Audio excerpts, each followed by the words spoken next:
to the flag of the United States of America and to the republic for which it stands, one nation, under God, indivisible, with liberty and justice for all.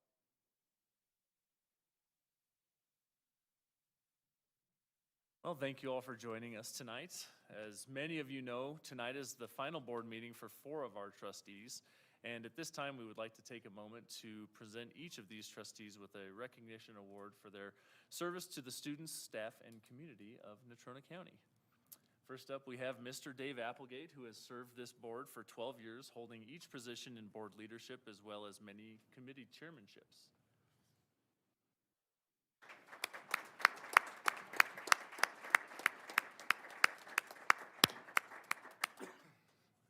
Next up, we have Debbie McCullough, who has served for 8 years and has been the chair of many committees and has represented Natrona County at both the state and national levels. Thank you, Debbie.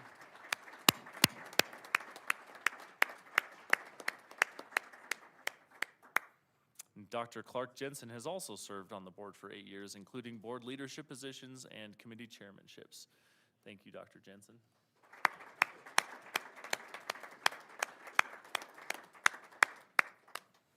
And last but not least, we have Kiana Smith, who has served on the board for 4 years and has been a committee chair and member of many committees. Thank you, Kiana.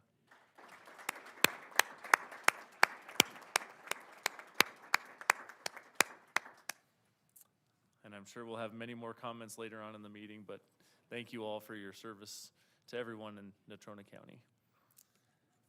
And at this time, we're going to open the floor to public comment. But before we do, I would just like to remind everyone of our meeting norms, and that's that we are respectful of each speaker, and audience outbursts do make it difficult to hold an effective meeting. And we understand that many speakers are passionate about their topics, but this is not a popularity contest, so please hold your applause. Public comment is limited to 1 comment per person, and those comment periods are 3 minutes or less. Please respect those limits. If you have additional information for the board, please email us or give us a call. As always, please refrain from vulgar and foul language. And if a previous speaker has already discussed your speaking points, please consider allowing other speakers to come forward. So at this time, we'll open the floor to public comments.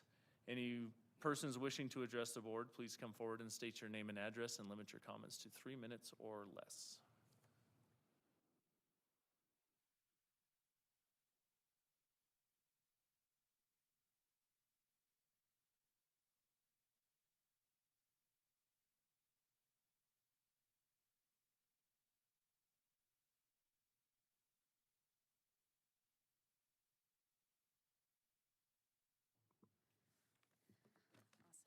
Good evening, is it on? I think it is, okay.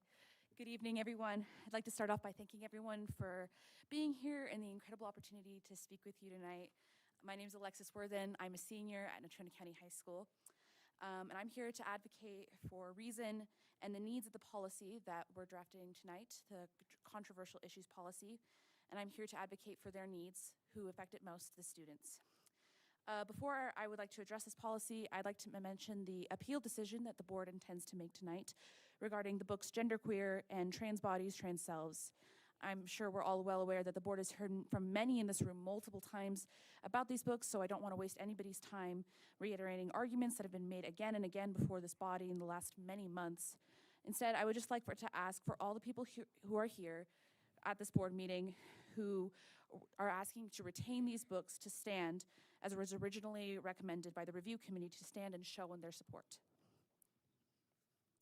Now, I would like to address the drafted controversial issues policy. These proposed new policies are short-sighted and will harm student success and our ability to be self-reliant. The goal of education is to enable strong kids who will be able to compete and succeed in an increasingly diverse and global economy. It is important to them that we learn as much as they can about the world, the good, the bad, and the ugly, so that we will be well prepared for success and to be leaders in our community. But when you unnecessarily restrict students' access to literature that reflects the full range of human voices, perspectives, and experiences, you put us at a significant disadvantage and limit our ability to thrive, succeed, and lead in a complex and increasingly diverse global economy. We all agree that the material should be developmentally appropriate, but when we eliminate books based on a topic or a viewpoint that we may hold, even if the topic is controversial, this hurts our ability to prepare for success and navigate the world. Learning happens by providing access to a wide range of developmentally appropriate materials for students with guidance from parents and teachers, and can explore and develop their critical thinking skills. No one book is going to be right or wrong for every one student. I can assure you of that, but not every student has an opportunity to learn. And there is still so much value in these books that you are taking away from us. Books that have appropriate content related to human sexuality to help these kids understand that human development in a safe way, especially as to what they will find on the internet or social media. It can help them understand the dangers of sexual activity and to know how to keep themselves safe and know the warning signs of potential abuse. Should this policy be adopted and resulted in a list of long books, there needs to be a plan in place for you to replace these books that cover these same concepts. It is critical that this policy is in direct opposition of our most basic freedoms, and I'm begging you to reconsider. Thank you. Thank you, Alexis.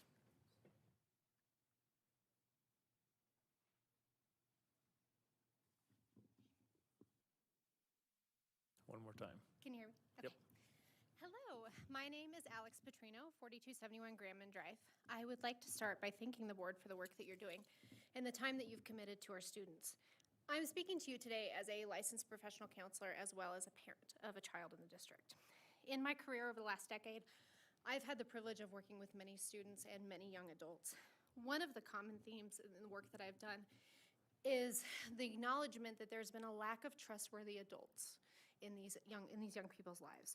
And they've shared the significant negative impact that this has had on them and their well-being, as well as their future relationships. This lack of trust is what I would like to address with you tonight regarding the policies that are being discussed. When we as adults take away access to information, refuse to have uncomfortable conversations, speak to our students with judgment and disdain, and don't encourage curiosity with our students, we are signaling to them that we are untrustworthy. This scares me as a mental health professional as well as a parent. If our students believe that they can't trust us and they don't feel safe being themselves around us, they won't trust us with information regarding their health and safety. If they are in a dangerous relationship, they won't come to us for help to get out. If they are feeling suicidal, they won't come to us for help.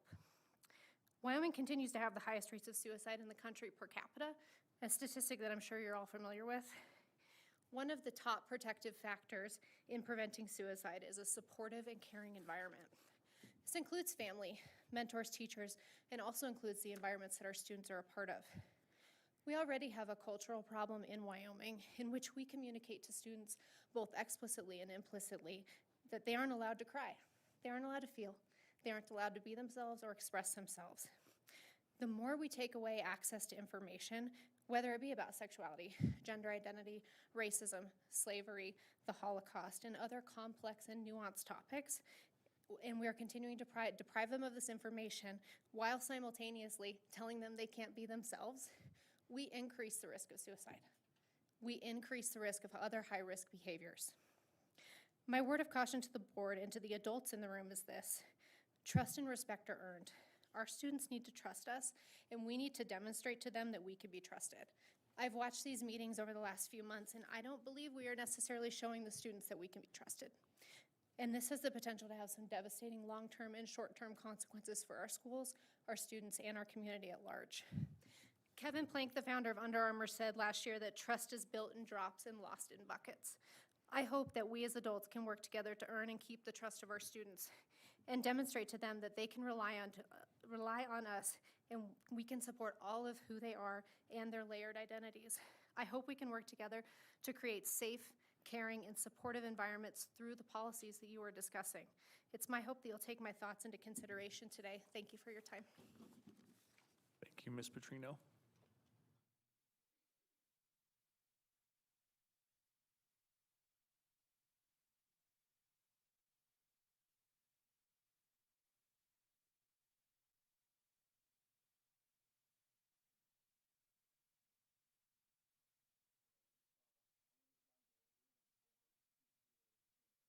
Mr. Bolander, would you mind pushing the mic button one time? Thank you, sir. Is that better? Yes, sir. Okay. Thank you for allowing me to speak. Wyoming teachers and librarians are not out to indoctrinate students. They want to teach them, love them, and help them become independent critical thinkers. That cannot be done by limiting students' access to information. It is done by broadening that access and allowing them to pursue areas of interest and view the perspectives of others. Banning books is a form of thought control. You only want them to know or believe what you want them to know or believe. That is not a way to protect a legitimate democracy. Once it starts, where does it end? Do we ban Fahrenheit 451, The Handmaid's Tale, Catch-22, To Kill a Mockingbird, and so many more? Do we really want to limit our students' access to knowledge? Do we want to prevent them from learning about slavery in American history? That would be like the German government preventing its citizens from learning about Hitler and the Holocaust. Do we want our citizens to be Holocaust deniers? Some might argue that they are trying to prevent pornography from impacting our youth. Well, teachers and librarians don't teach or show or push pornography, so where that comes from is just manufactured misinformation. They don't teach that in their classes, and they do not indoctrinate their students. If you don't want your child to read certain books, tell them not to. Tell the school librarian not to allow your child to check out whatever books you don't want them to have access to. But don't take away the rights of students who are not your children, their right to learn. Possibly about the history of our country, possibly about who they are. If you really believe in the First Amendment, freedom of speech, then stand up for that right and don't ban books that our students have a right to read in a healthy and fully functional democracy. Thank you for your time. Thank you, Mr. Bolander.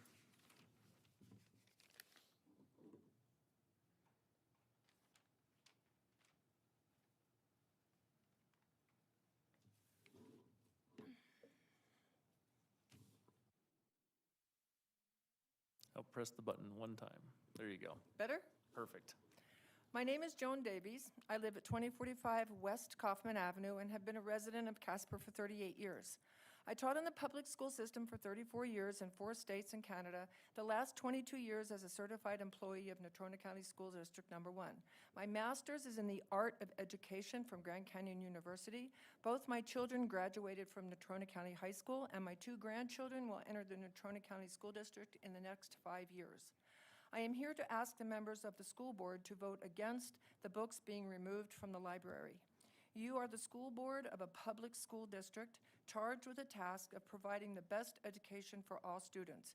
You are not members of a school board of a private school. As an undergrad, grad student, and throughout my continuing professional development, one thread ran through all my training. It is the responsibility of teachers to prepare students to process, think, discuss, problem solve, collaborate, question, to open the world of our students, and to prepare them for a world that we as teachers won't know about. If we do that, then our students and our world will be okay. Allowing the banning of books is just the start to closing the minds of our students. And where does it go from there? If you allow this to happen, what will you allow to be banned next? Where will it stop? And what about those families who choose that they want their minor children to have access to these books? Aren't you taking their choice away if you vote for this? Yes, parents have the right to not have their minor children read certain materials. So choose a school or environment to ensure that end, or use the existing system that's already in place to allow that to happen. This is a public school system. Additionally, if books sitting in a library challenges one's parenting skills to this degree, then maybe it's the parenting style that needs to be looked at with this intensity, not the literature that's in question. Lastly, I'm saddened by the mudslinging towards the incoming trustee, Michael Stadelli, on social media. His years as an educator were full of integrity and honest mentorship. Thousands of students and parents are grateful for the positive impact he has had on many, many lives. Thank you for your time. Thank you, Ms. Davies.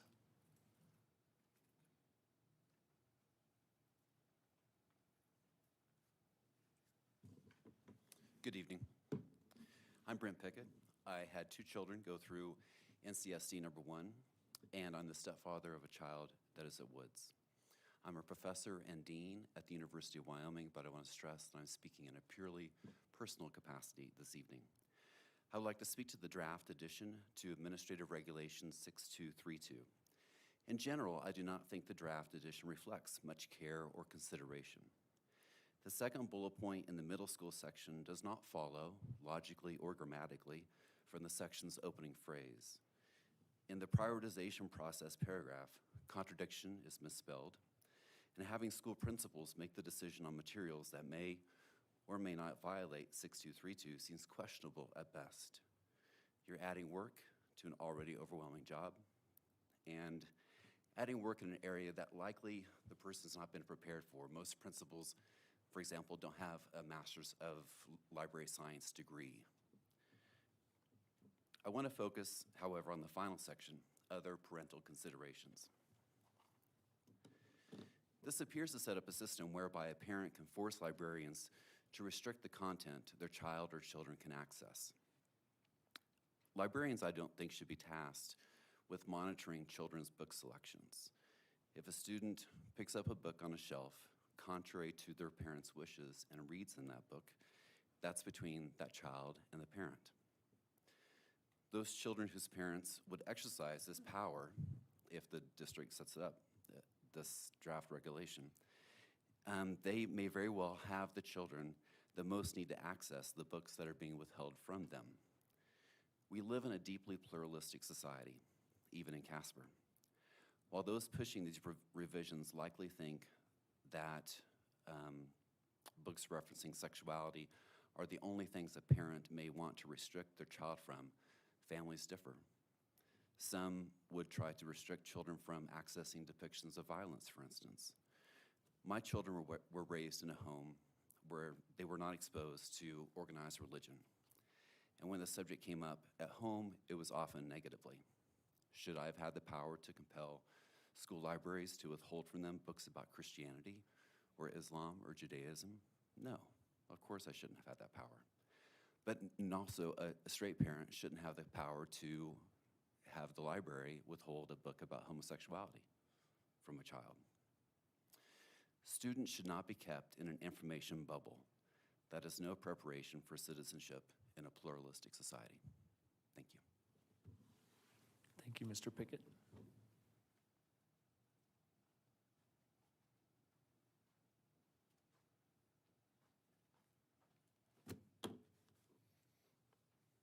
You get your own 3 minutes, man. Can you hear me? Cody Klein, I live in Bar None. Good evening. Several of your faces we won't see again after tonight, and I will truly miss all of you and your support for trades on this board.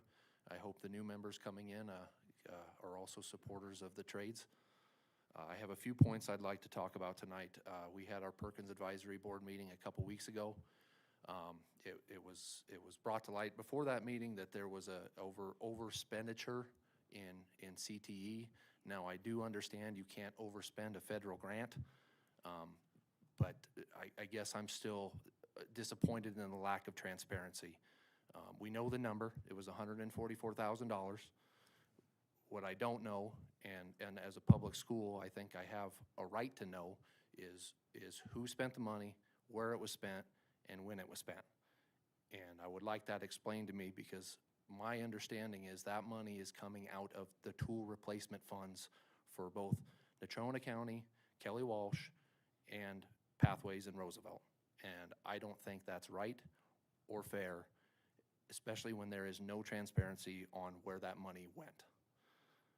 The kids and those programs and those teachers should not have to suffer based on somebody, whether it was one person, whether it was two people's lack of spending. I mean, as a owner of a private company, $144,000 doesn't fly in my book.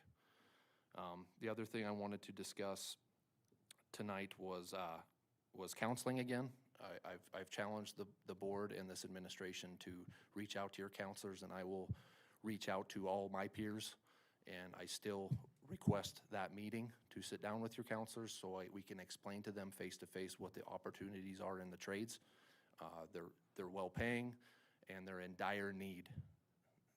I mean, I've seen the headlines over the last month, all these tech companies laying people off, mass layoffs. Guess who's not mass laying off? Trades. We're looking for people constantly, and we need people, and we need this district, and we need this administration to start guiding kids down that pathway. I've also talked to several administrators, and it seems like kids still don't understand that the pathway is open to CTE pathway as well. There's a lot of kids that think they have to take a foreign language to get the Hathaway scholarship. Once again, I think that goes back to counseling. I think more time needs to be spent with these counselors because, once again, they're ignorant. They don't know what they don't know.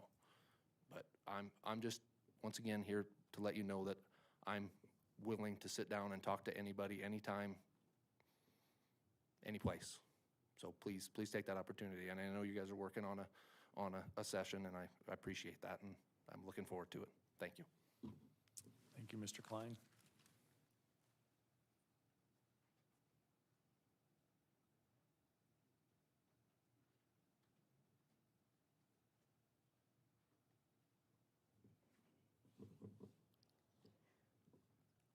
Hello, my name is Tanis Leverchek-Saunders. I've spoken to you before about the issue of the books that the organization Moms for Liberty would like to have removed from the schools. And I wanted to reiterate a couple of earlier points and then bring up something new. First of all, there is the contention being made that the people who want these books removed or restricted are doing so because they're pornographic. I believe this is very false because there are far more books that are more sexually explicit that are not on the agenda, at least as of yet. Also, this is an attack, I believe, on the LGBTQ community and the fact that it is being represented. Witness that the Moms of Liberty, which started in Florida, now between the different Florida school districts, has 116 books proposed to be banned. This is just the beginning. If you want to go through this next year, ban these books because it's going to keep going. Among those of the 116 that are currently proposed in different districts include The Outsiders, the Harry Potter series, The Hate You Give, The Grapes of Wrath, The Color Purple, The Lord of the Flies, 1984, Song of Solomon, The Call of the Wild, The Lord of the Rings, Bridge to Terabithia, Ruby Bridges, My Story, The Adventures of Huckleberry Finn, Of Mice and Men, The Handmaid's Tale, Roll of Thunder, Hear My Cry, A Wrinkle in Time. You can count on this process going on and on and on if we give in to fear.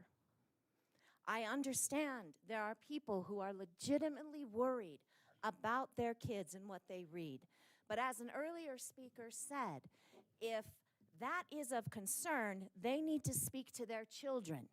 Okay? They don't need to dictate what mine can have access to any more than I can dictate what their children have access to. It is a freedom issue. And by the way, of those books, the 116, I only read a few of them.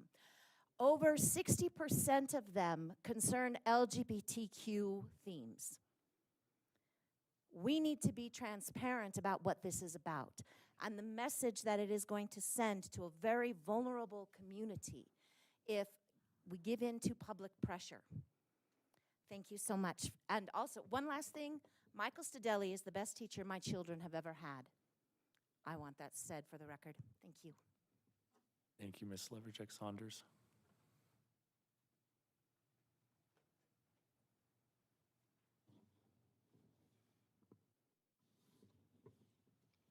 Good evening. My name is Amber Pollock. I am a graduate of Natrona County High School and Trustee McCullers' fine English class many years ago, and a member of the LGBTQ community here in Casper.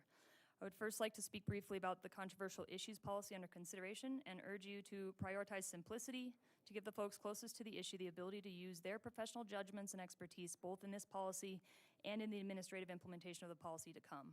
I also urge you to let the existing review process continue to work for case-by-case issues that arise so that context can be taken into account rather than add policies to create a one-size-fits-all approach to nuanced issues. The second thing I would like to address, which to me is more important than your decision tonight around the specific policy and the book challenge, is your continued leadership around the larger dialogue that we see playing out across governing bodies nationwide. I think this board has done an excellent job in maintaining focus and rejecting irrationality through this process. Going forward, I implore you to call out efforts to erase and invalidate perspectives and identities that exist in the world. It is easy to see that the identities and perspectives that are being targeted in this particular moment in history are those of the LGBTQ+ community. One need only do a quick Google search to understand where the lists of inappropriate books are coming from and how these not-so-grassroots efforts are being funded to understand this underlying agenda. These efforts are often veiled as well-intentioned concerns for protection of children from whatever the current boogeyman is, because who wouldn't want to protect children, right? The subtext there is that these identities and perspectives are inherently a threat to children. I find that narrative to be extremely concerning. It suggests that the mere existence of LGBTQ+ people is putting children at risk. We can very easily confirm that when it comes to the real threats to children's well-being, LGBTQ+ people existing in the world is not one of them. As we continue to see community members use their right to express their opinions in this public platform to stoke fear and sow suspicion about fellow community members, educators, staff, and even students, I implore this board to continue to keep your discussions rooted in fact rather than allow this harmful narrative to find a home in your dialogue.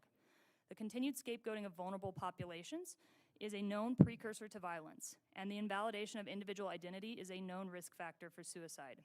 If we really share a goal of protecting children, that is where we should turn our attention. I'll reiterate here because it's the most important thing I have to say to you tonight. It is a documented fact throughout history and cultures that the scapegoating of vulnerable groups is a precursor to violence. And it is a well-documented fact that students who are invalidated in their identities are at a higher risk for suicide than students who are supported in their identities. For these reasons, the way this narrative either grows or shrinks in the hands of community leaders is of real concern to the safety of students and the community at large. I hope you'll bear this in mind as you continue to be confronted with these tactics. In closing, public schools are a necessary community health are necessities to community health and safety and to our democracy. As such, the whole community has a stake in what happens here, not just parents of students who attend, and we should all continue to support a district that reflects reality and prepares students to thrive in that context. Public schools must reflect the real world students will find themselves in, not a specific worldview that has been deemed the correct one by a subset of the population. Because the reality is there are many correct ways to move through the world as a happy human, a successful human, and a good human. Our public schools should not bend their mission to allow citizens to define one correct way to live, but rather should continue to prepare students to pursue their own path towards their good life. After all, isn't that what true liberty is all about? Thank you. Thank you, Ms. Pollock.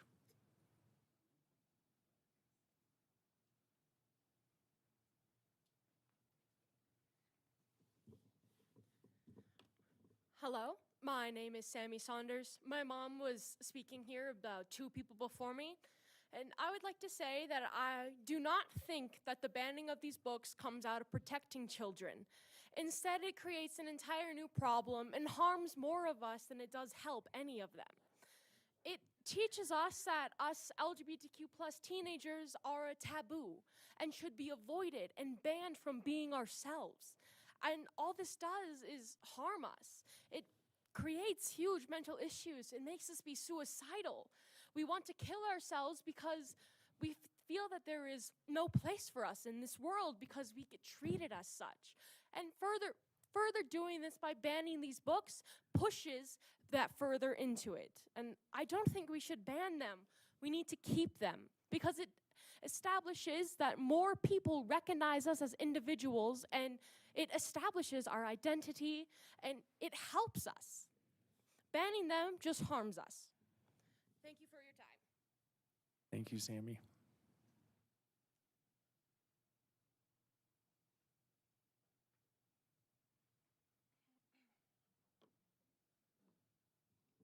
I think this is Ariane.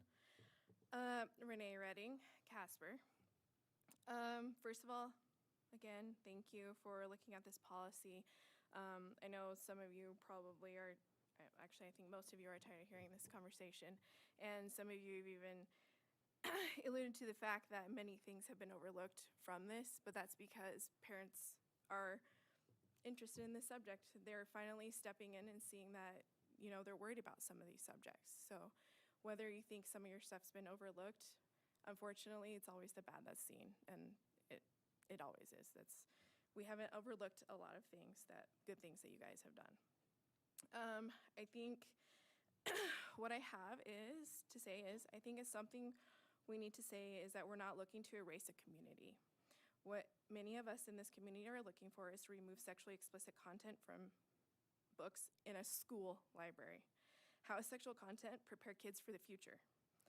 How do these books make trustworthy adults?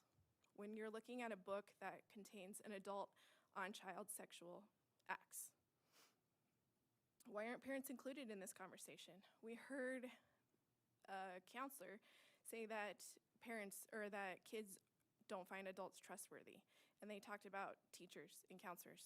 Where are the parents included in this? Parents need to be included in this. Parents always should be included in it. They are the parents, it's their children, it's their decision, yes. Sexual content or anything related to sex does not belong in schools. Limiting areas in sex is exactly what needs to be limited. This does not. Sexually explicit content does not belong in a school district that is meant to teach academics. It is interesting that all these teachers are okay with sexual content in books. Books that show adult on children sexual content, books that talk about sex workers and how to use sexual toys. How can we be okay with this in a school district? Regarding the content to Moms for Liberty, I challenge anyone to show me that the list from the actual national chapter, these books that she listed are not on this. We are moms, we are parents who are concerned about sexual content in schools. Thank you. Thank you, Ms. Redding.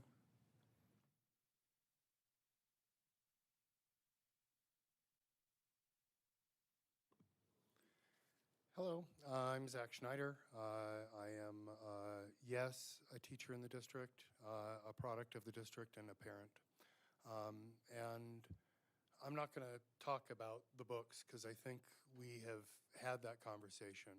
I did serve on the reconsideration committee, and I felt that the policy that we have worked the way it was supposed to. And I think that changing the policy is something that needs to be done with careful thought, and I appreciate what you've put in so far. I'm here because I'm afraid. A little over a week ago, a troubled man walked into a nightclub in Colorado Springs and killed 5 people, several of them members of the LGBTQ community. And the language that is being used, pornography, the sexualization of children, pedophile, this is a modern Red Scare. It's a rainbow scare. Instead of calling us communists, those of us who affirm our children and students' identities by calling them by the name and the pronouns they prefer, we are being targeted. And we're being targeted not just by radical people, we're being targeted by people who are about to be on this board. When you say that an oncoming school board member sexualizes children, a man with a 40-year history, you are putting a target on his back. When you are telling people that librarians are pushing pornography or teachers are sexualizing children, you are engaging in stochastic terrorism, which you may have learned in history class is what Henry II said when he wanted to get rid of Thomas, the Archbishop, Thomas à Becket. He said, "Will no one rid me of this troublesome priest?" And then when the priest was killed, he got to wash his hands clean and said, "Hey, I never said anybody to do it."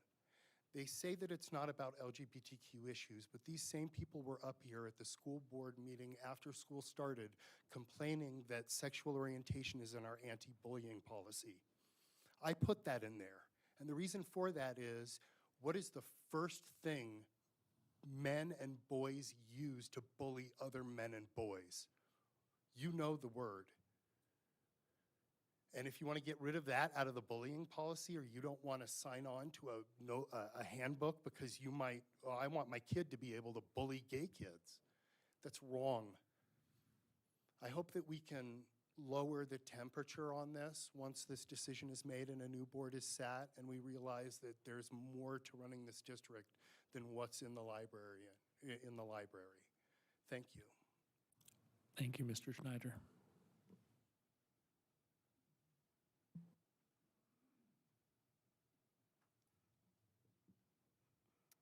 Hello, I'm Tina Pickett, Casper resident and mother of a student in the district, and I ask that you do not allow the removal of the proposed books or the changes in the policy. As the proposed policy changes are unnecessary, they serve only to help those who wish to limit and filter access to information to what is presently age-appropriate information currently in our school district. Decreased access to so-called controversial opinions and information only put our children at a disadvantage, and policies like this send a message of exclusion. Please do not add this language, as it only hinders Wyoming students from learning. Thank you. Thank you, Ms. Pickett.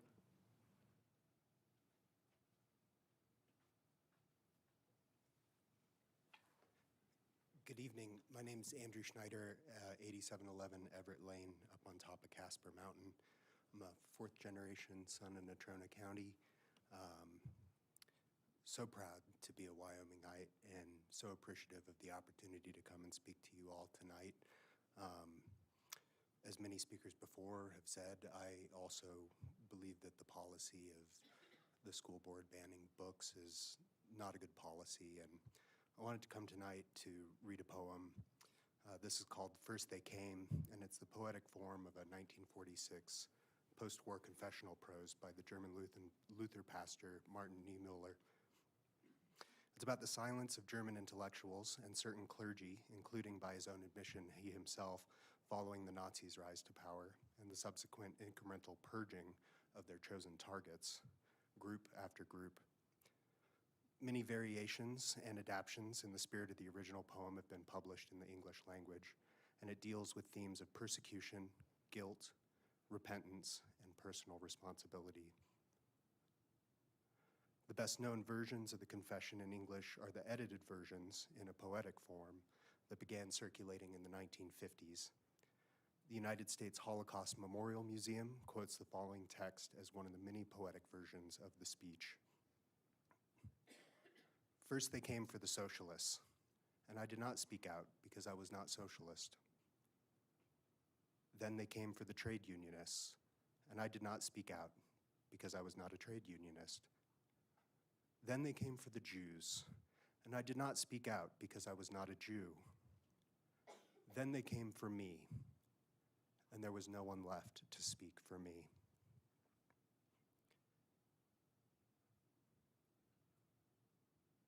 Niemöller made his confession in a speech for the Confessing Church in Frankfurt in 1946, and this is a partial translation. The people who were put in camps then were communists. Who cared for them? We knew it. It was printed in the newspapers. Who raised their voice? Maybe the Confessing Church? We thought communists, those opponents of religion, those enemies of Christians. Should I bring my brother's keeper? Then they got rid of the sick, the so-called incurables. Then we started talking until our voices were again silenced in public. Can we say we aren't guilty, responsible?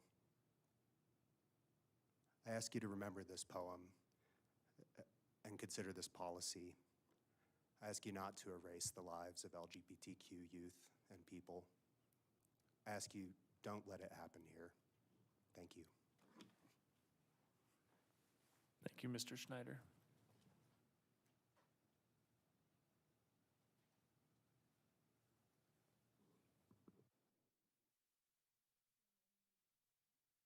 My name is Reverend D. Lundberg. I live at 142 North Wilson Street in Casper.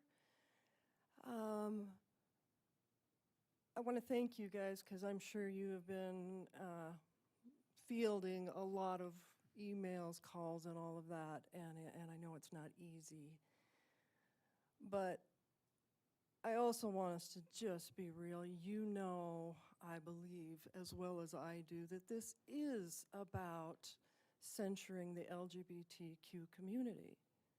If it were not about that, some of these other books would be on the list, and I'm sure they will come next. I would just have you think about what books would never be suggested to be banned, like the Bible. In Genesis 19, Lot, who is to be considered the only good and righteous man in all of Gomorrah, Sodom and Gomorrah, when the visitors come to his house, he protects them from the villagers who do, in fact, want to do sexual violence to them. It's true. So what he does is he says, instead, here, take my daughters, they're virgins, you can have them instead. Would we like to condone that? Is anybody asking you to remove the Bible from the library? This is real stuff. This is something I know a lot about. A group has been chosen to be demonized. And I beg of you to not let that happen. If you so choose to ban those books, I respectfully request that you ban the Bible. Thank you. Thank you, Reverend Lundberg.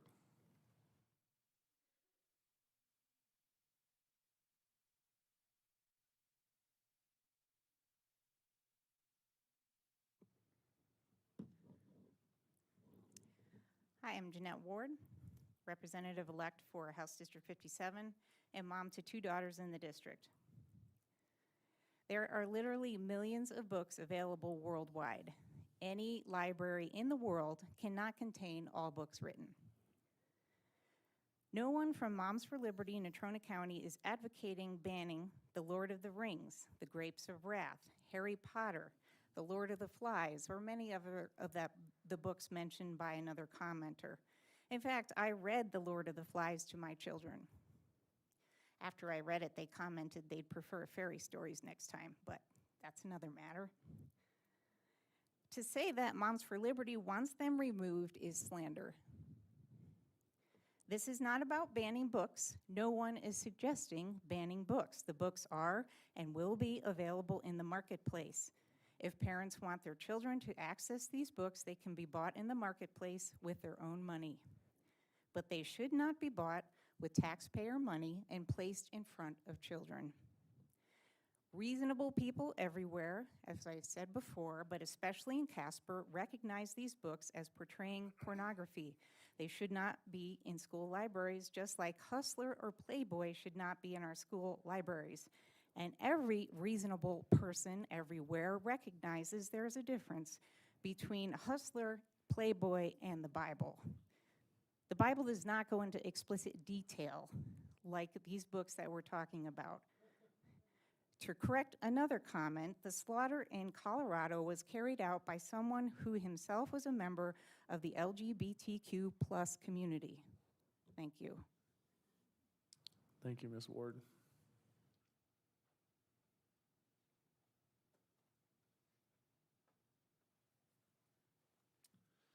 Hello, my name is Tyler Sesser. I'm a parent in the district.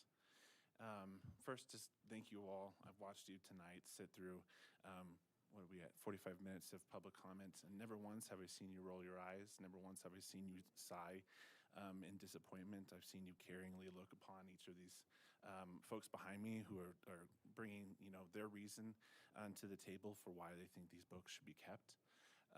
So I want first to thank you for making sure that you care for every individual in our community. For me as a parent, when I look at this, I want my child to go to school, and right now, like I want her to pick up a book and to see that my wife and I, we have a heterosexual relationship, but I want her to be able to pick up a book and see two moms, and then right now she's in kindergarten. I want her to be able to pick up a book and talk and learn about a family with two moms or a family with two dads. I want her to have that worldview. I want her to be able to see that people don't live like we do. Like, people live in many different ways. People are different. They have different skin tone than we do. They've come from different countries.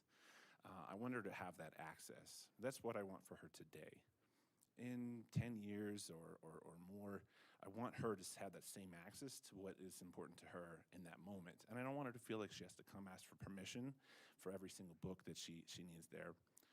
But what I'm concerned about is that that's how I hope to raise my daughter, but that in 10 years, I'm gonna watch as some other parent decides how I get to raise my child, because they're gonna determine what books she has access to and what books she doesn't have access to. I live a comfortable life where I could probably go into and buy some of these books for her. There's thousands of books. I mean, we have a lot of them. My wife loves to read. I can't possibly afford to buy all of the books that I need. If you've gone to college, you know how much textbooks cost. And that's what this community, library that we have in the school is for. It's for this place for students who maybe don't have that capacity to buy books, that they still have the opportunity to pick them up and learn about things that are not just in the curriculum, but are about exploring life and what's in the world for them.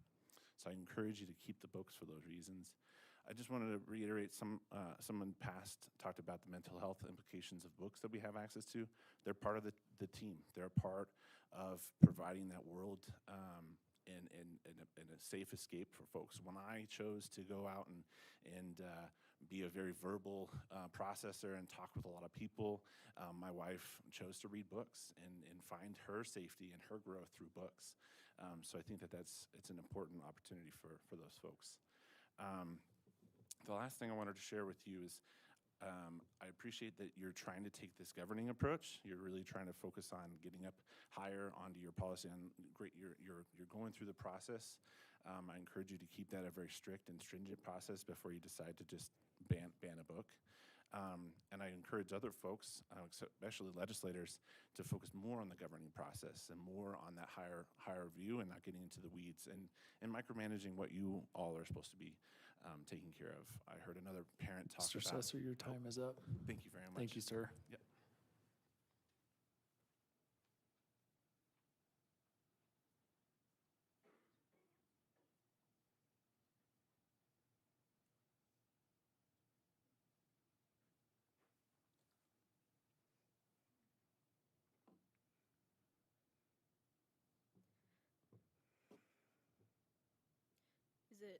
Yes, it is on. My name is Victor Marcos. I'm a student in this school district and I'm transgender. Several years ago, when I first told my classmates that I was trans, most of them were confused. They didn't understand the concept of a gender transition. It is a fairly simple idea, and I think nearly anyone could understand it, if they had the information, that is. I believe that students should have access to information on all different types of people in order to understand their peers. There are all different types of students at schools. There's been several occurrences of students misunderstanding each other at my school. I believe that these probably wouldn't have happened if students had access to more information about different types of people. A lack of understanding can lead to harm in so many cases. Last year, one of my classmates claimed that the concept of a GSA club was the same as a communism club. I don't think this would have happened if he had access to education of queer people and their different views and beliefs. I think there's a difference between something being taboo and something being hidden. A taboo is the idea of knowing about something but avoiding confronting it. Something being hidden is the idea of knowing about something and not letting other people know about it. If we don't allow children to access books on people who aren't like them, it can lead to problems. Many young children will stare and question when they see someone who isn't like them. This is entirely normal. Curiosity is a natural thing. You should answer their questions, teach them about the world. Parenting is really just preparing your child for the world. If you shield children of any age from seeing certain types of people, they will be unprepared to interact with those people in the real world. I believe there's a difference in a pornographic magazine and sexual education, because pornography is for pleasure. Sexual education is for, you guessed it, education. Sexual education discusses feelings and emotions, answers questions and concerns, and clears up things for teenagers and young adults who are curious about sex. I entirely agree with the statement that this is like a modern Red Scare. When my mom was my age, she had to deal with this era of fear. She didn't come out as bisexual until she was much older. I don't want to feel scared to be myself, and I don't think this history should repeat itself. Thank you, Victor.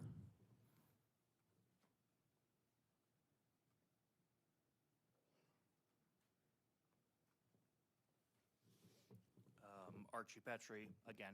I would like to first of all thank everybody. You guys have been doing an amazing job, and especially those of you that I know are leaving. I don't always agree with all of your policies. I don't agree with all of your views, and I'm perfectly okay with that. I would be a fool to think that my view or my opinion about the way things should or is would be the only way, and I perfectly respect those decisions. The two things that are directly related that I would like to mention is, one, having gone through this whole review process and listened to it, I want you guys to consider the fact that we are talking about two separate books. It's frequently talked about the books and they're lumped together, but we're talking about one, which is a graphic novel, which admittedly does have stuff that could be confused as pornographic, has sexually explicit material, and is the one that is most graphically talked about. And then we have a book that is written by that is published by Oxford Press, University Press, written by an award-winning psychiatrist that is considered one of the eminent books on transhuman health, trans care and health care. Yes, it has sexual explicit material in it. Just like if I went and picked up the anatomy book or a human sexuality book, which is also available at our school libraries. We're talking about two very different things. And the fact that they're being brought together and the fact that they're being intermixed is kind of a poisoned apple scenario, where you have one topic you want to get rid of, but you can't come out and say, let's get rid of that, because it's just offensive to us. So instead, you take something that you can more broadly paint as offensive, and you sprinkle it in. I don't honestly have a personal preference. If you choose as a board to get rid one way or another, if you choose to listen to your own review committee and follow the existing policies and procedures, or throw those out in favor of a different plan, that is your choice. But the truth is that I want you to be aware of what is actually at stake here. It's not these books. It's not this topic. It is a group systematically starting an attack on a marginalized community. Anytime a group starts an attack on a marginalized community, I think you need to stop and ask yourself, what am I doing to support that?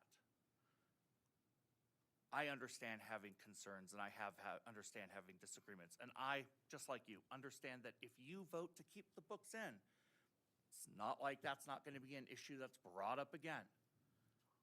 But just because something's annoying doesn't mean that it gets its way. That's how we get spoiled children. Thank you. Thank you, Mr. Petrie. I'm getting a thumbs up from the back, so it looks like we have successfully completed another public comment session. So thank you all who have chosen to address the board this evening. At this time, without objection, we will approve the general session minutes of November 14th, 2022. Seeing no objection, the minutes are approved. Without objection, we will approve the minutes of the executive session of November 14th, 2022. Seeing no objection, the minutes are approved. Superintendent Jennings, the consent agenda items. Chair Cavalier, trustee, there are 4 items on your consent agenda this evening for your consideration. Certified classified personnel report, district bills dated November 11th, 2022 and November 18th, 2022. There are 2 bids, Cottonwood Elementary School HVAC and multiple facilities for door access controls. There is 1 donation to Southridge Elementary School. Thank you, Superintendent Jennings. Do we have a motion to approve the consent agenda items? Trustee Walsh, motion. Trustee Applegate, second. Any further discussion? All those in favor of the motion signify with a show of hands. Any opposed, same sign. The motion is approved. Reports and recommendations. First up, trustee reports, and we have other boards.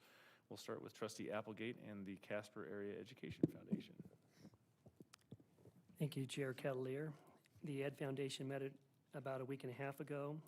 This is a nonprofit board consisting of community members and members of the Board of Trustees. Basically raises funds to help support student opportunities and scholarships. Last year, this board gave over 60 scholarships to Casper students, so I think it's a board that does good work.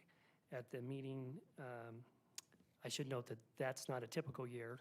We decided the last 2 years, because of COVID, to spend extra money, and really, I think last year we helped almost every student that applied for a scholarship if they had a complete application or close to it. So we traditionally give 2 or 3 scholarships.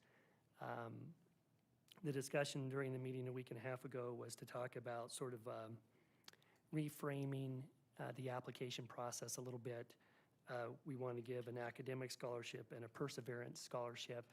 We get all sorts of great applications, lots of students that have had to overcome challenges and other students that just are really incredible at all sorts of things. And so we decided to kind of split it up into 2 categories to sort of help us work through the application process, which is kind of challenging really when you get so many great scholarship applications. So that's what we spent time doing at the Ed Foundation. Thank you, Trustee Applegate. Any questions? All right, next up we have the Natrona County Recreation Joint Powers Board, and I will take that one. We did receive a number of grant requests at this quarterly meeting. One was from the Boys and Girls Club of Central Wyoming for $40,000 to support their 3D immersive education initiative. Very neat program. I don't remember distinctly what the name is, but if you haven't had an opportunity to check it out, it is very cool, and I think it goes a lot with Mr. Klein was coming up here to talk about, with giving people an opportunity to experience the different trades, different educational opportunities. The possibilities are nearly endless with that technology that they're working with, so it was fun to get to support that. We also had a $15,000 request from Casper College to support the Kinser Jazz Festival that we funded, and a $49,999 request from the Natrona County Library to support their summer reading program. We received 2 requests that we invited to come to our next quarterly meeting to give us some more information. One was the Casper Family Connections, and that was a roughly $29,000 request. And then also the City of Casper Recreation Departments to support a recreation master plan. So we will hear from those folks at our next quarterly meeting. We also had the opportunity to check out the Science Zone's new adventure van that the Rec Board helped to fund, and that will enable the Science Zone to provide additional recreational opportunities around Natrona County and around the state. And that was really all we did. Do we have any questions on Rec Board? All right. And finally, Trustee McCullough, your update on the Wyoming School Board Association. So the Wyoming School Board Association conference started the Thursday before Thanksgiving. I don't remember what date that was. That started with the delegate assembly and all the resolutions passed, and Tommy did a great job recording our votes. And we had, the thing I like about that is that they always mention that whenever the conference meets, there are more elected officials in that room than, I mean, it's the biggest elected group of officials, the school board members. And I think that's pretty cool. The governor and, what's her name? Our new superintendent of education, both Megan Degenfelder, both gave talks to us. And we had some great speakers in the morning to me and lots of other out-of-district interests. So it was a good meeting, and I think we all had a good time. All right, thank you, Trustee McCullough. Any questions on the School Boards Association meeting? Trustee Walsh? Oh, BOCES, yes. Well, then you're up. All right, we had, it wasn't a real lengthy meeting, but we got a lot done. So we had several grants that were under $10,000, and we awarded all of them. One was for the FX flying effects, and that's Jody Humans Jones, and that's for rigging and lifts, and that amount was $7,750. Casper College ACT Math Bowl, we funded that for $2,400. The ASL Art Workshop, which is a deaf artist, comes to Casper, and that was funded for $3,925. Veterans Present, Never Stop Moving Forward. That was funded for $8,500, and that will be in the spring. They will have an exhibit. And then there was a Sign Fest, American Sign Language, which will be used in the high school, middle school, and Casper College. And that was under $6,500, I believe that one was. Then we had a large grant, and that was for the Successful Transition Academic Retention, which we call STAR, and that is for the homeless students in Casper, and they're provided means to go to college, a place to live, food, and things to help them. Now, that grant is a three-year grant, and it's $525,865.62, and that's a 3-year grant. And then our manager's report, Gina and Walt both attended the NACEP conference, and they heard a lot on concurrent enrollment and compensation for extra workload that those instructors are doing with the concurrent teaching facilities. Gina is out now advising in our high schools to get kids to sign up for BOCES, and our December meeting was canceled. Our affiliate reports, Walt reported for Natrona County School District number 1, and I'll read some of his stuff. His notes are better than mine. It was the National Alliance of Concurrent Enrollment. The major themes or topics were career tech ed and college, say it loud. Oh, okay. Academic planning for from high school to college, the importance of creating articulation to allow access to college classes while in high school, and then the high school staff when partnering with college, preparing high school staff to be adjunct faculty. There's interest from Casper College to explore a pharmacy tech, expand their advanced Spanish, and additional welding assessments and qualified instructions. Spring articulation meetings with the high schools and college instructors to cover college accreditation requirements and course alignments. We have approximately 70 agreements with the college and high school taught on our high school campuses. And Tim Kugler shared this is going to be his last meeting. He was not reelected and thanked the board for all they've done. And our next meeting is going to be January 18th. And that's a Wednesday due to Martin Luther King Day. And that will be up here at Natrona County School District. Any questions? I kind of rushed through that, but all right, that's it. Thank you, Trustee Walsh. Next up on the agenda is Trustee Smith. So we have Board Policy 4191, which is the policy on pregnancy, maternity, and adoptive leave, up for second reading. So we will be voting on it tonight. And I will read it. The changes that we made, all that we've done is change the word maternity to parental to be in line with the language in FMLA.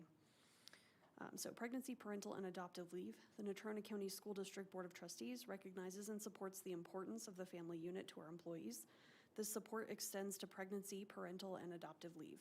With regard to pregnancy, parental, and adoptive leave, the trustees intend to go beyond those benefits guaranteed by the Family Medical Leave Act, FMLA, by extending FMLA leave benefits to those needing pregnancy, parental, and/or adoptive leave effective on the employee's date of hire. So I would move that we vote to accept Board Policy 4191. We have a motion. Do we have a second? Second by Trustee Howie. Any further discussion? All those in favor of the motion signify with a show of hands. Any opposed, same sign. The motion is approved. Trustee Smith, you are still up. So our second policy for tonight is Board Policy 6500. We are just asking that we retire this one. We have other policies. I believe it's 5200, am I right, Mike? That covers this, and it is not necessary. So I won't bother reading it since we're just going to retire it, but I move that we vote to retire Board Policy 6500. We have a motion. Do we have a second? Second by Dr. Jensen. Any further discussion? All those in favor of the motion signify with a show of hands. Any opposed, same sign. The motion is approved. Trustee Smith. Okay. And so last one, Board Policy 6233 on controversial issues. So I have a couple things I want to say first, and then I'm going to go through and read the policy because there have been changes made to the policy since the first reading on November 14th. So first thing I want to do is just remind everybody that there is a difference between board policy and administrative regulation. So what the board is doing tonight is voting to adopt the policy, which is attached on the agenda. You can read it there, and I'll read through it as well. After adopting the policy, it is the purview of district staff to go through and adopt administrative regulation as needed. So that administrative regulation work will be done after the policy is adopted. But we really are just trying to give some general guidance to administration so that they know what to do and how to craft the regulation going forward. There were some changes made at our both last week, working with high school librarians and also at our meeting today. So I will point out that the definition of sexually explicit images has been updated, and there have been some other minor changes to the language throughout. Okay, and I'm gonna go through and read it now. It is a little bit lengthy, I apologize. So, title, Controversial Issues. The discussion of controversial issues. The Natrona County Board of Trustees is responsible primarily to the patrons of the district and believes that within the context of the curricular goals of each school, the study of issues that are controversial is important and may equip students with decision-making skills to resolve problems that beset them and society throughout their lives. Furthermore, it is believed that impartial study and discussion should prevail, and that on any given controversial subject, balanced and appropriate viewpoints are to be presented in an atmosphere as free as possible from bias and partiality. A controversial question should be handled in an appropriate setting by an educator prepared for such responsibility. It is also recognized, however, that extreme circumstances may introduce controversial and sensitive issues within the school which used to be addressed in a more immediate fashion than covered in this policy. Definition.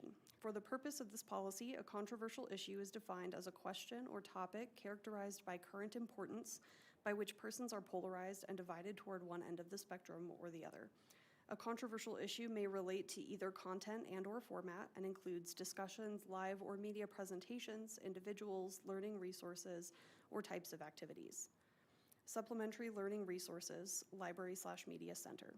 The district seeks to provide library materials that would be of the greatest support to its educational objectives for the minor students in the district.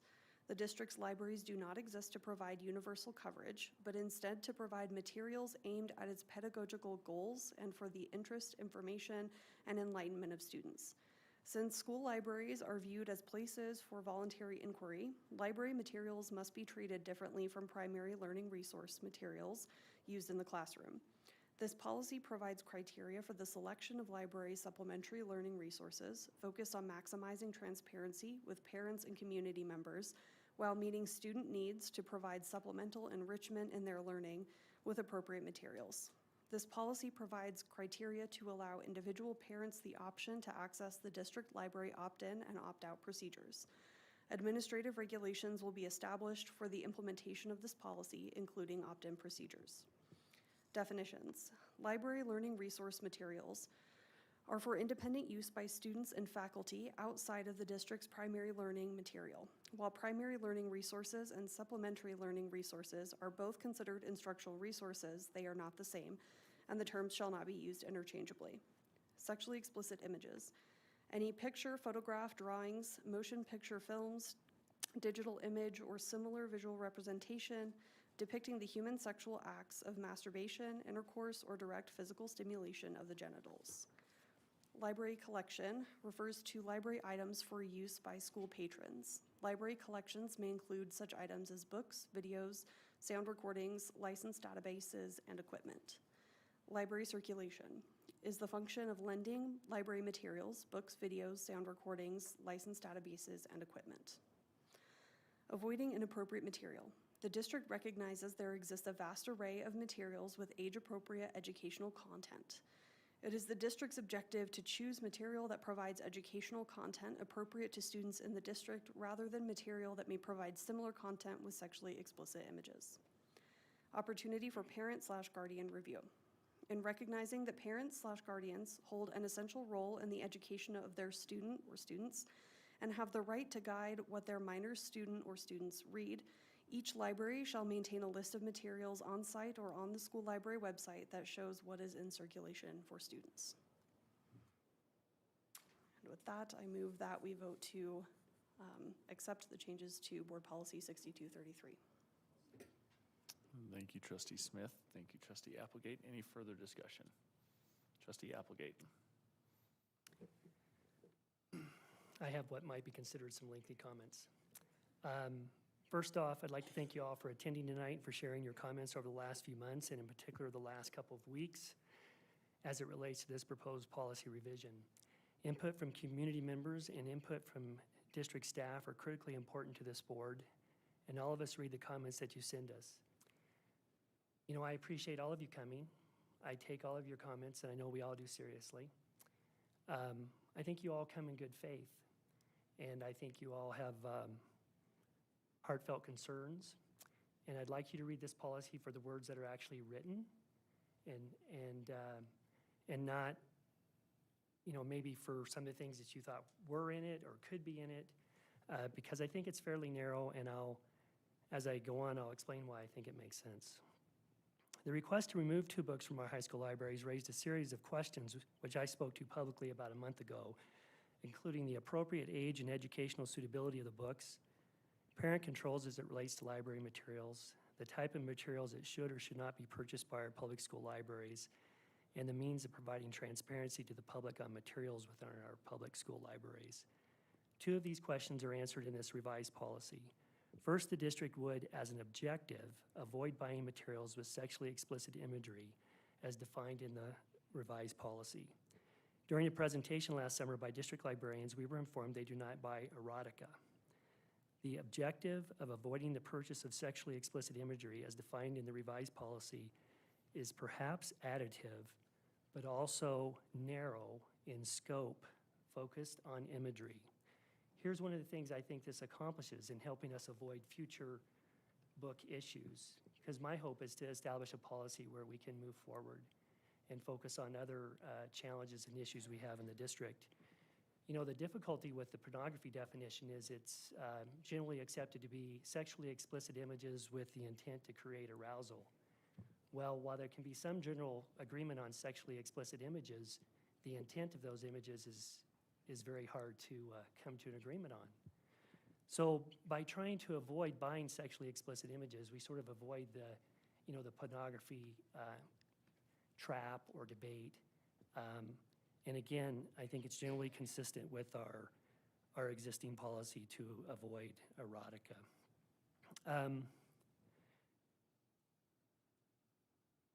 You know, that said, it is true that the two books that were brought forward both had LGBTQ general content. That's not the focus of this policy, but I could see why that community would be concerned. And I think the future will speak loudly to that. If there's a whole new set of books that are brought forward and they all have LGBTQ content, then that will sort of speak to the good or bad faith of the folks that have come forward with these two books, right? So again, the policy as written is certainly not directed towards that community, but I understand their concerns because the two books in question generally had that general content. I should note that I talked personally with the Kelly Walsh librarian over a month ago when I visited the Kelly Walsh Library. We spoke again last week. The KW librarian has not and does not intentionally purchase books with such imagery. However, the proliferation of graphic novels and the size of our libraries, this makes it because this policy then, if adopted, will take effort to implement. We may have some existing graphic novels that have such imagery, and entities providing professional book reviews often do not highlight that such imagery exists in the books being reviewed. Hence, I am asking that grace be extended to district librarians if they are asked to implement this revised policy. I know they care deeply about all students. They work diligently to follow board policy, and they strive to provide excellent resources for all students. Furthermore, as to the question of transparency, the proposed policy affirms the district's commitment to a high level of transparency in our libraries. Transparency has been an ongoing focus of this district, and I support the additional commitments in this revised policy. Given these considerations, I will be voting to approve the revised policy. Thank you, Trustee Applegate. Further discussion? Trustee Smith. Just a couple brief comments. I just wanted to note that the intention of the board with this policy really is to create guidelines around the definition of sexually explicit images. That's what we're trying to prevent in books. We're not trying to create large swaths of books that have to be removed from our libraries. So we really tried to get the definition as narrow as possible to prevent that from happening and only to exclude those books that we think really would violate that community standard. I don't think that this policy is perfect, but I don't know that any policy is. And I think that this is, we've done a lot of work in doing the best that we can with this to address the concerns of the community. So I think that we've done good work. Thank you to all the trustees for all of your input and to the community as well for your input on this. And I think that it's the best that we can do, and I think it's a good policy. Thank you, Trustee Smith. Further discussion? All right, all those in favor of the motion signify with a show of hands. Any opposed, same sign. The motion is approved. And finally, the appeal of the Reconsideration Committee's decision of keeping the books Genderqueer and Trans Bodies, Trans Selves. Do we have a motion? Trustee Applegate. I have a motion, and it's a little lengthy, so I might read it twice if necessary. I move to reject the appeal of the Reconsideration Committee decision and affirm that the district will maintain the current copies of Genderqueer and Trans Bodies, Trans Selves with the following conditions. These two books contain sexually explicit images and or sexually explicit content that is most appropriate for students age 17 and older. 2, parents or legal guardians at Kelly Walsh and Natrona County High Schools will be informed that the book or books are in the library and will have the option to opt in to access for their minor students.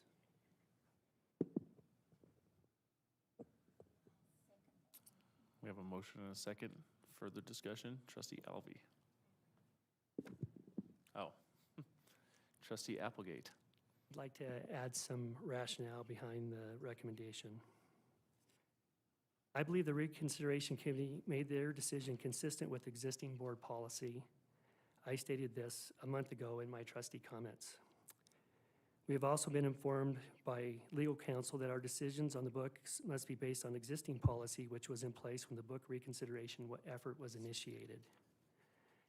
Age appropriateness is a proper question to answer if the books remain in 2 high school libraries.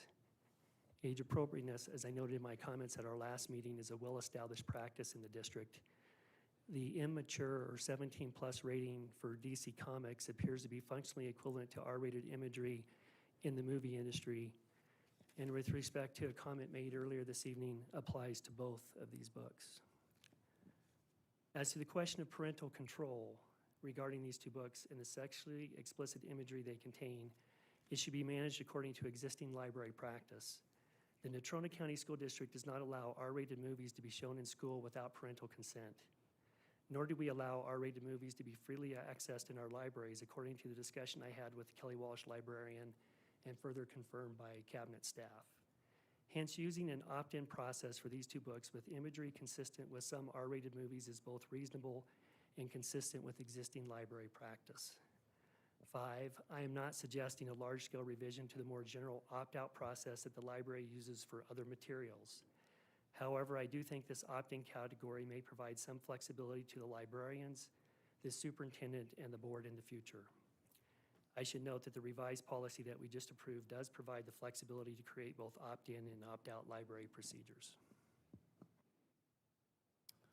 Thank you, Trustee Applegate. Trustee Jensen. I previously stated that I do not support the cancel culture. I've also previously stated there is a line that we should not cross. There needs to be a balance between censorship or banning or limiting access and a standard of decency. I don't think it has to be an either-or proposition. I think we can do both. And the policy that we are voting on is an imperfect policy, but it's an attempt to strike a balance. Similarly, Trustee Applegate's proposal to opt in for those 2 books specifically, I think strikes a balance. It's not perfect, but I can live with it. I support it. And so I'm sure that we will continue to wrestle with these kinds of issues. It's okay that we disagree about this, but I think this is a step forward, and I appreciate Trustee Applegate's willingness to think out of the box a little bit, to try to see both sides of the issue and accommodate, imperfectly, but accommodate both sides. Thank you. Thank you, Trustee Jensen. Trustee Walsh. I also will be voting to reject the appeal. I believe as trustees in the Natrona County School District, it is our obligation to provide materials for all of our students in our district. Thank you, Trustee Walsh. Trustee Howie.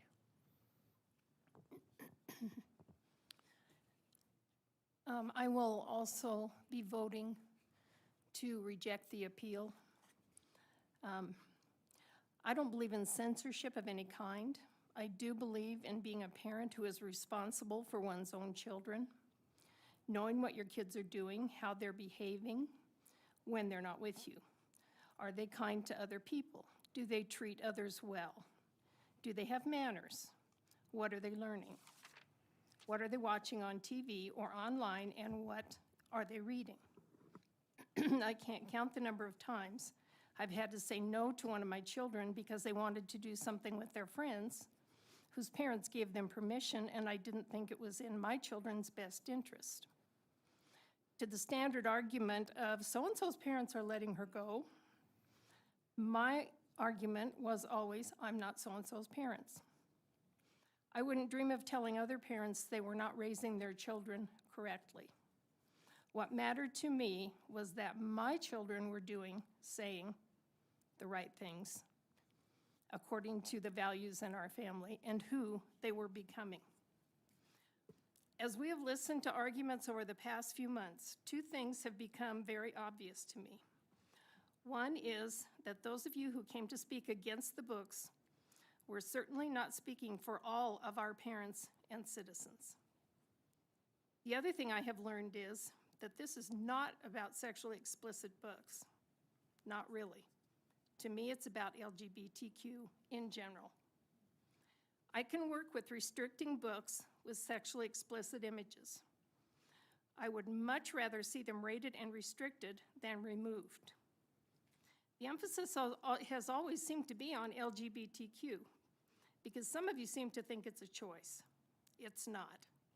We knew this back in the 90s. And if you research enough, you will find the science to explain there are many forms on a spectrum. It's genetic. As a high school teacher at Kelly Walsh for 28 years, I can tell you that I had several students who were trying to figure things out. One day in child development class, we were discussing genetics in the easiest way possible, talking about eye color. Someone asked if being gay was genetic. A young man in my class blurted out, "Of course it is. Do you think I want to be this way?" And then he looked around the room and he realized what he'd said. Thank goodness my class was a kind group of students. He told us he was terrified to tell his parents. His dad was a Baptist minister, and he would not only be excommunicated from the church, but thrown out of his family. Sometimes kids can't talk to their parents about what is bothering them. Sometimes they have to find other ways to help themselves, like reading a book. And not just the pictures, like reading the whole book, because that book did have a message. I'm talking about genderqueer. Reading a book about LGBTQ is not going to make anyone become LGBTQ any more than reading the Diary of Anne Frank is going to make anyone Jewish. But if a student happens to be on that spectrum, it may make them feel less alone or help them figure themselves out. As educators in the public schools, we need to educate all students, and that means we need to accept them for who they are. I don't want to see anyone in any diverse group treated poorly. Every student deserves to be treated with respect and not marginalized. It's tough enough growing up with someone else's parents telling you, without someone else's parents telling you what you can and cannot read. Thank you. Thank you, Trustee Howie. Any further discussion? Trustee Smith. So I will be voting against the motion tonight, but I want to explain why. Because the reason is not that I want to remove the books from the library, but rather that I don't agree with the decision to add the condition at the end to create an opt-in procedure. And I want to give you guys a little bit of background on how I came to this decision. I think that it is something that has been misunderstood, and there's a lot of emotion surrounding it, so I want to sort of logically walk you through my thought process here. So we as a board, and I as a trustee, cannot make the decision to remove these books based on whether or not I like the books, whether or not I myself would walk into the library and read them, or whether or not I agree with the content. All of that is completely irrelevant. There are actually some legal concerns that we have to take into account here. So there's a little bit of a difference between choosing not to place a book on the shelf in the first place and choosing to remove a book that is already there, and we do have to consider that. One of the legal cases that is quoted often in these sort of situations is the Board of Education v. PICO. Essentially, I'm not a lawyer, so I'm not going to, give you all of the information. But basically what this boils down to is that we need to consider that students have First Amendment rights when it comes to their access to information, and that includes in school libraries because they are public. Libraries, they don't exist to cater to one viewpoint. So while a public school library does need to cater to the educational goals of students, it cannot intentionally exclude certain viewpoints in favor of others. We can choose to remove books based on community standards. So like if they contain profanity, sexuality, or obscenity that we don't think is age appropriate, but we can't remove them just because, like I said, we dislike them or disagree with the content of the books. So the question that we are trying to answer tonight is whether or not these books are age appropriate for a high school audience, or whether we believe that they violate community standards related to sexuality, sexually explicit content. So I can see a case made on either side of this issue, but I have personally reflected on the question and looked back on my own time in high school, which wasn't very long ago. It was 10 years ago, which is probably less than most of the people in this room. So I remember it fairly vividly. Sometimes I wish I didn't. But I've come to the conclusion that I think that high school students are able to handle the content in both of the books. And so I don't think that they are not appropriate for that age group. So objectively speaking, there is not any pornography in the books, according to the definition of pornography.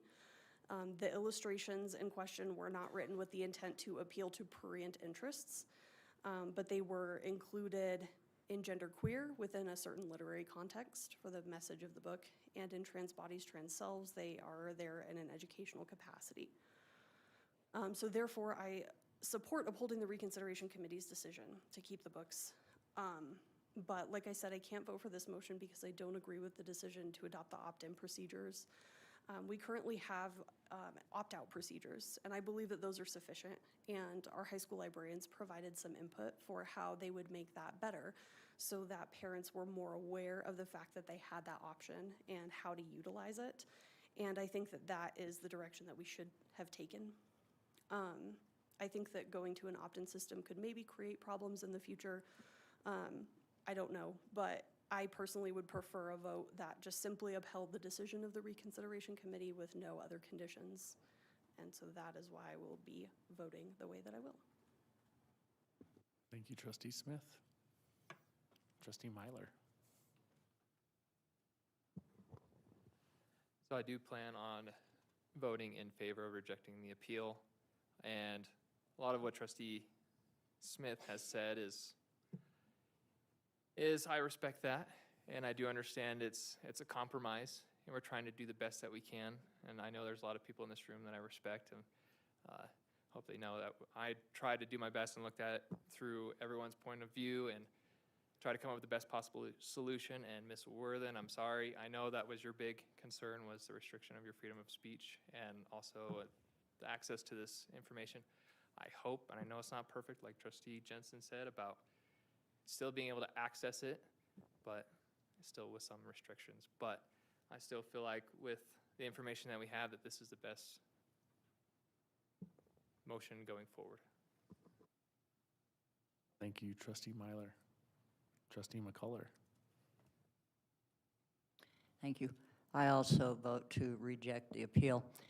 We had a process on this policy, and we followed the process. We appointed a committee. The committee did what they were asked to do, and I think it's important that we support their decision. Thank you, Trustee McCullough. Any further discussion? All those in favor of the motion signify with a show of hands. Any opposed, same sign. The motion is approved. On to other business. Trustee comments. Trustee Alvey. I'm happy with the outcome tonight. I know it may not feel like a win for some, and unfortunately, when we have this struggle of power, the only real winner is someone's ego. I have to say that it's important to walk into every discussion and hot topic willing to listen and to learn.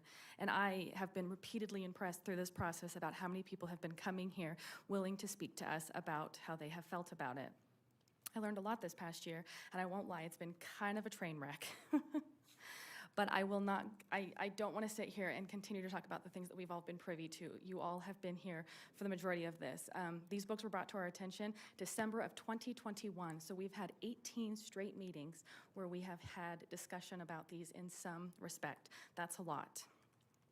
I just want to say tonight how much I have absolutely loved working along the members of this board and how much fun it has been.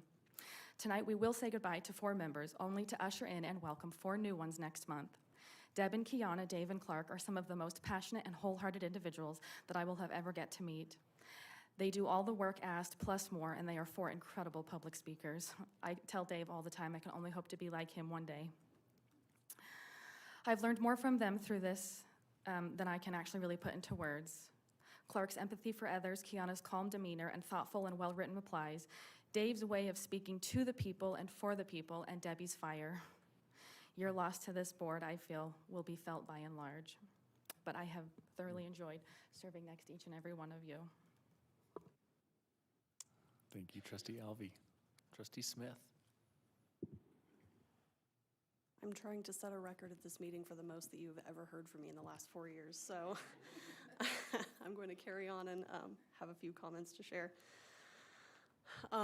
So I think that we've done a lot of great work tonight. I thank all of my fellow trustees for all of the work that you guys have put in to get this policy the last few weeks, or the last couple weeks, on the consideration over the books and just everything that we've done over the last few months. It's been crazy, but it's been great, and I've enjoyed working with all of you.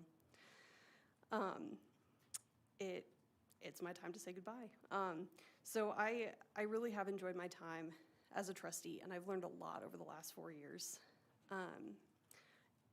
And though it's true that I lost re-election despite my best efforts to the contrary, I'm not going to pretend that I am completely disappointed that my time on the school board is coming to an end. In a way, I also feel a little bit of relief.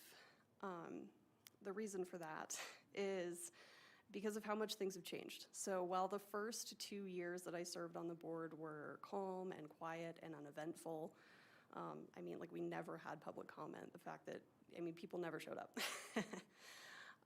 The last 2 years have seen a political shift that has been marked by a succumbing to a national narrative of fear.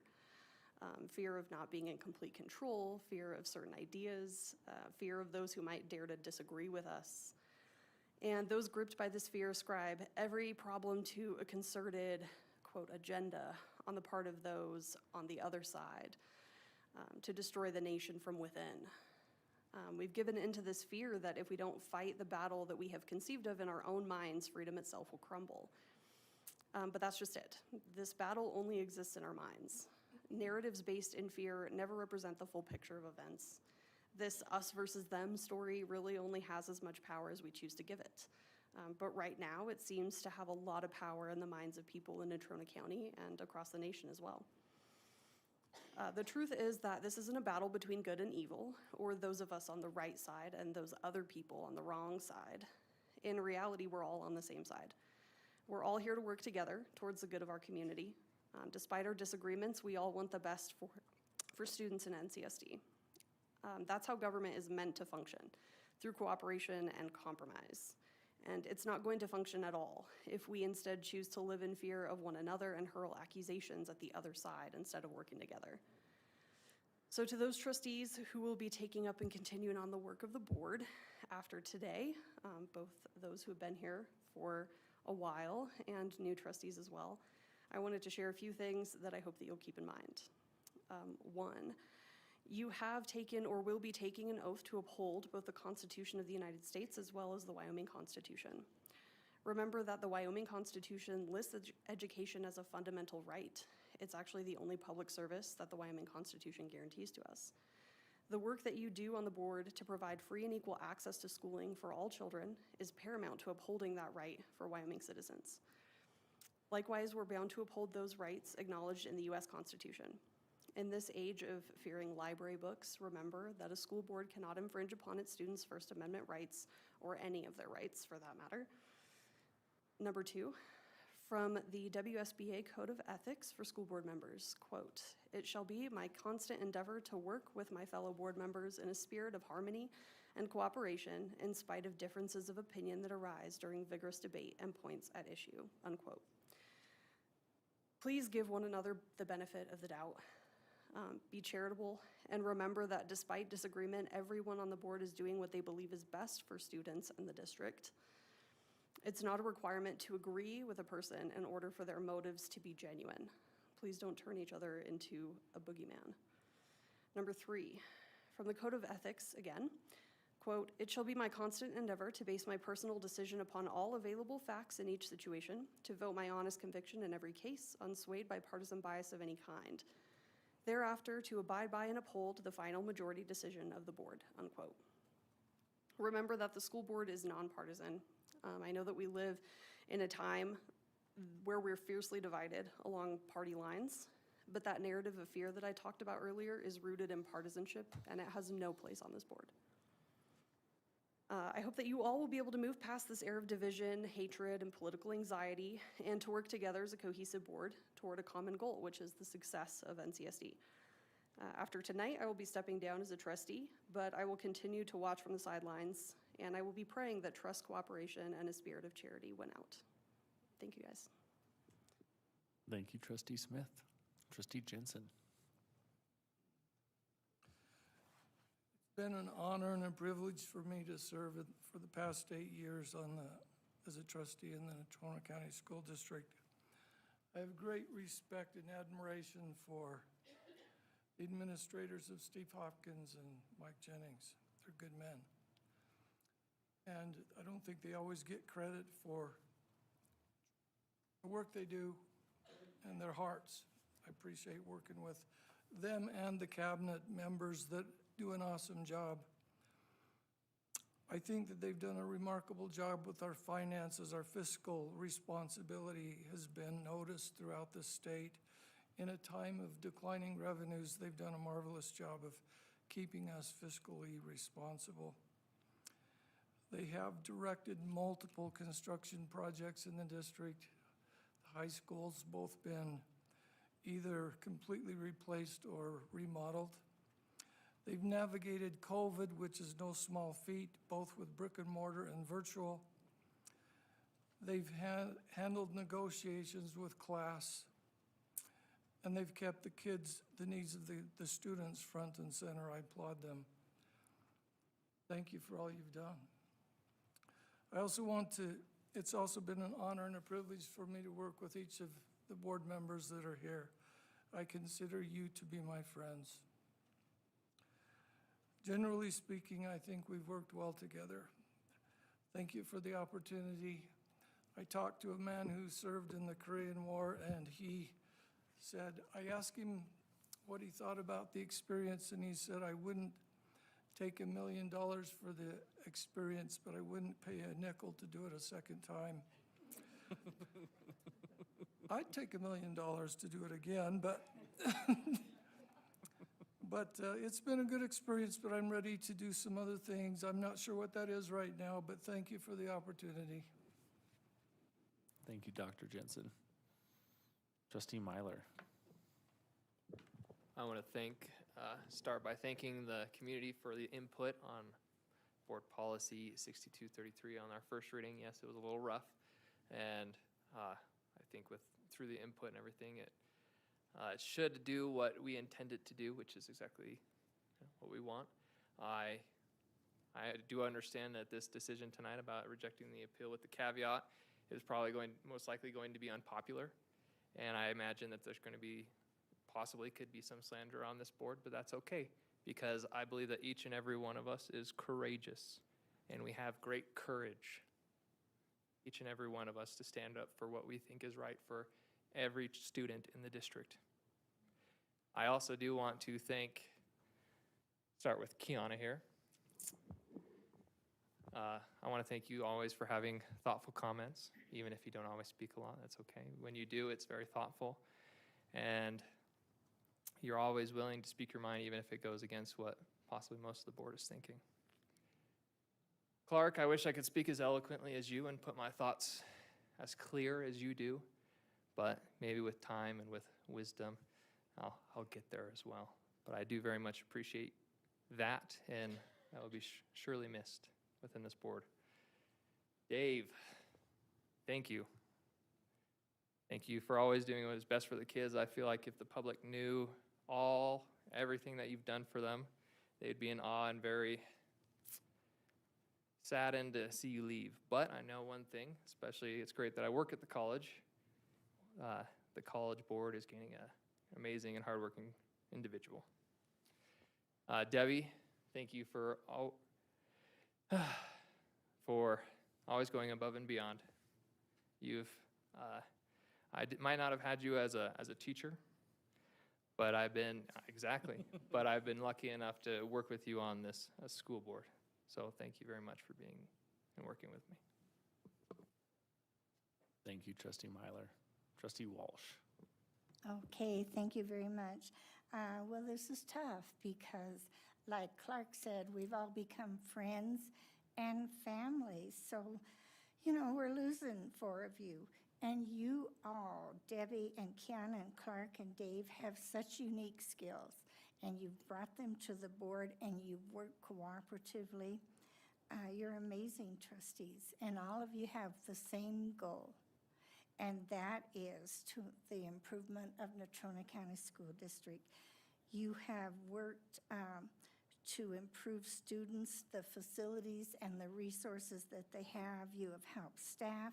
You have ensured that they have the resources they need and work to improve their compensation.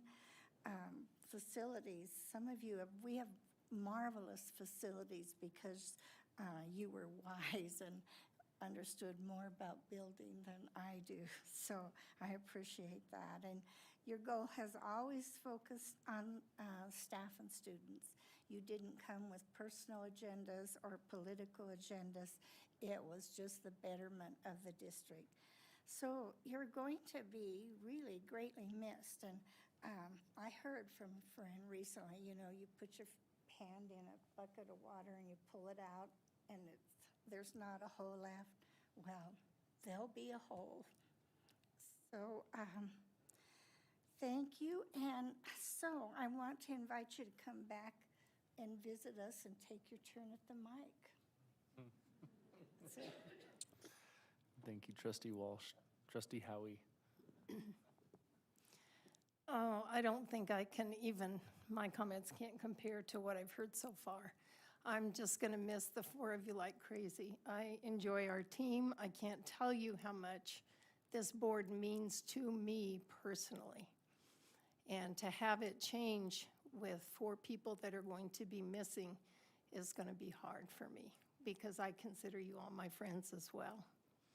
And hopefully we can build a new board that will be the same way. But I don't expect you guys to disappear on me, please. Thank you. Thank you, Trustee Howie. Trustee Applegate. My comments will be brief, and they usually are not, but they will be tonight. First, I have an overwhelming sense of gratitude for the opportunity given to me by the citizens of this county to serve on this board for the past 12 years. Thank you. Second, I have tremendous respect for the 3 superintendents I've worked with, their cabinet members, and other personnel in this facility, school administrators, teachers, and all other staff members who work tremendously hard to educate and serve the students of this district. I'd like all of us to always remind ourselves of that. I just don't know. I always tell the superintendents they've got the toughest job in town. And I mean that. I don't think there's too many people that could step in those shoes, try to manage 9 elected officials, 13,000 students, all those parents. It is a very, very demanding job. I work for a large oil and gas company. When the CEO of that company has a problem, he just tell people what to do and where to go. You can't do that when you're the head of a school district and you have to manage, just all of the different stakeholders. So All of them have done a tremendous job, and Mike has been given a tremendously difficult hand in terms of COVID and the challenges over the last year, and he's done it with grace, and you've just been amazing, Mike. I admire the work that all of the staff does. I thank you for how you have treated me and helped me as a board member. Truly respect all the work that you guys have done. Man, I didn't think I would get emotional. I might get emotional. Finally, I've served with about 20 other trustees. I appreciate the professional relationships that have formed and the friendships that have developed. Thank you, Kiana, Clark, and Debbie, who depart with me tonight. You know, Deb and I are really close friends. I mean, I'm friends with all of us, but Debbie and I are very close. We're going to vacation together here in March, our spouses and us. And she gets so mad at me if I disagree with her on something. But we've survived that, and that's a good thing, right? Maybe all of you out there that have such different opinions can maybe share a meal together, find out what your common humanity is, and not just your differences. So, yeah, it's been great, Deb. And thank you, Ray, Thomas, Kyla, Dana, and Rita, especially Dana and Rita. I've just got to say something special because I've been with them for so long. Rita, you've been a rock, and Dana, you're such a source of heart, I think, for this board, and that's so valuable. In closing, I have so enjoyed the work of this board. You know, my father was an elementary principal, and that inspired me to come and work on the board. I really believe in public education. I'll miss the work, and I will miss working with each of you. Thank you, Trustee Applegate. Trustee McCullough. My swan song. First, I would like to thank Amber and Zach.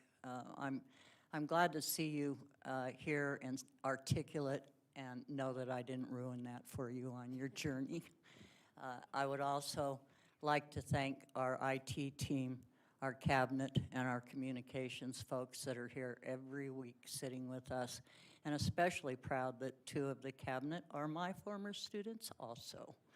So that's what happens when you get old and you've been around for a long time.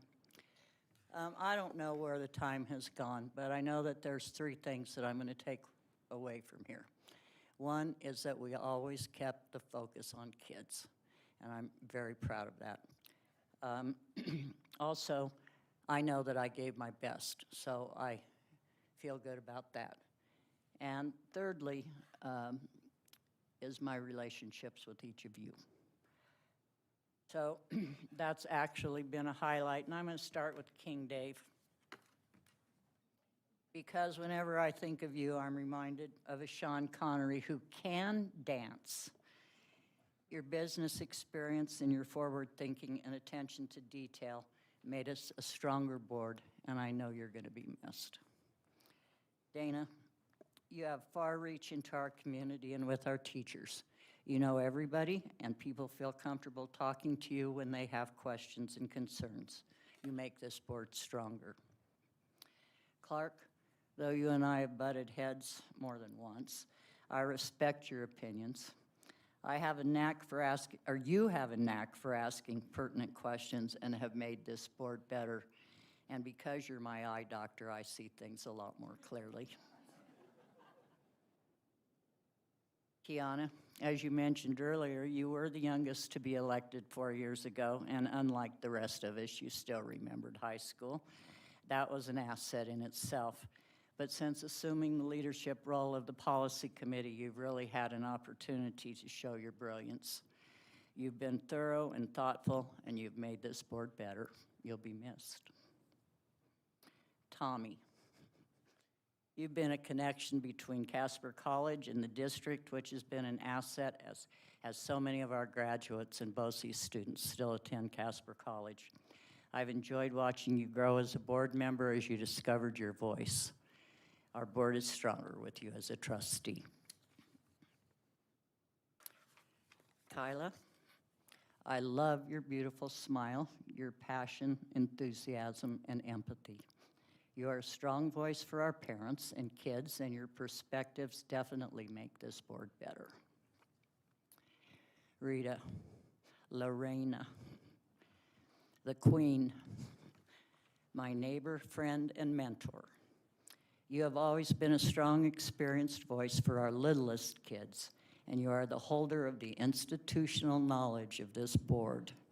Because of you, we know what prior boards were thinking when certain decisions were made. Your leadership makes this board stronger and better informed. Thank you. Ray, you are the only second-generation board member that I know, though I'm not sure what that says about you. Married to a teacher principal gives you firsthand knowledge of how our decisions affect educators at the school level. The board is better because of your leadership during the past 2 years, a position envied by none, I'll add. Thank you for your grace. Craig, I've always respected the advice you've given this board, and I especially appreciate your delivery of that advice. I should have known that lawyers have a wicked sense of humor. Zara, I know the firm sent you to keep Craig in line, but nice job managing and preparing us for the charter school hearing. Thank you. Superintendent Jennings, the board made a great choice when we hired you as the guy to lead this district. You had big shoes to fill following the retirement of Superintendent Steve Hopkins, but the two of you made the transition feel seamless. Steve's mentorship, your years of leadership at the school and district levels, and the variety of leadership positions you have held make you a very well-rounded and knowledgeable leader. You make the entire board look better. Thank you. And moving on, the Moms for Liberty and the Patriots for Liberty have consistently asked for a response from the trustees, and tonight I'm going to answer your calls. I think it's time that you get a taste of your own medicine. So let's pretend that it's story hour. Are you ready for a story? I guess Jennifer left. I hope the rest of you are. My comments tonight are mostly, however, directed at the newly elected board member, Mary Schmidt, the Moms and Patriots anointed leader and driver of discontent among her minions. When you guys first came to the board, I thought you a passionate group who wanted masks to be optional because they weren't good for our kids, and I wholeheartedly agreed. We asked for your opinions, but because of an overabundance of concern, we didn't vote to apply for a variance. Our mistake. And the crowd roared, and you haven't quit since. This has been going on for more than a year and a half. First, we got schooled on you by critical race theory, which we didn't even teach, and then you moved on to your 15,000 book title search at Kelly Walsh High School. That was anal, Mary, though you did find 2 books from your Moms for Liberty talking points to be outraged about. I guess it wasn't completely fruitless. These books that have been on shelves for 3 years and checked out to fewer than 20 students over that time. You used those books to inflame the community, but that didn't stop you. Nope, the pornography claim was born. A new battle cry. We should have been able to discuss this issue respectfully without all the theatrics and manipulative language. Just saying.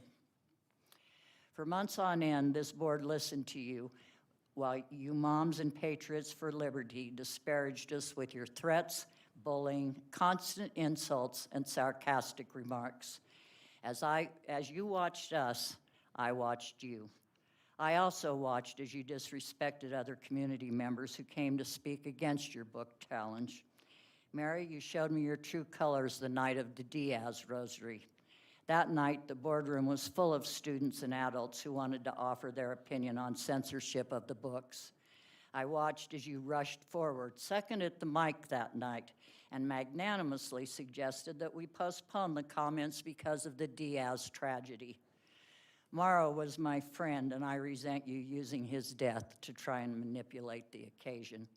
You were so transparent. You were in a panic because those weren't your people here to speak. You spent the rest of the evening leaning against the back wall with a scowl on your face. Maybe you were hearing those demonic screeches you claim to occur when those opposed to censorship speak. You know, Mary, you're a pretty woman, but I never noticed until I saw your picture in Oil City News because you always have a scowl on your face. And you think that we don't pay attention or listen? Through these non-issues, you have brought your politics to a nonpartisan entity. You've divided people into an us versus them mentality, and you aren't shy about posting your thoughts on social media. I want to tell you, Mary, I was really impressed when you congratulated Mike Stadilli on his victory and told him you looked forward to working with him.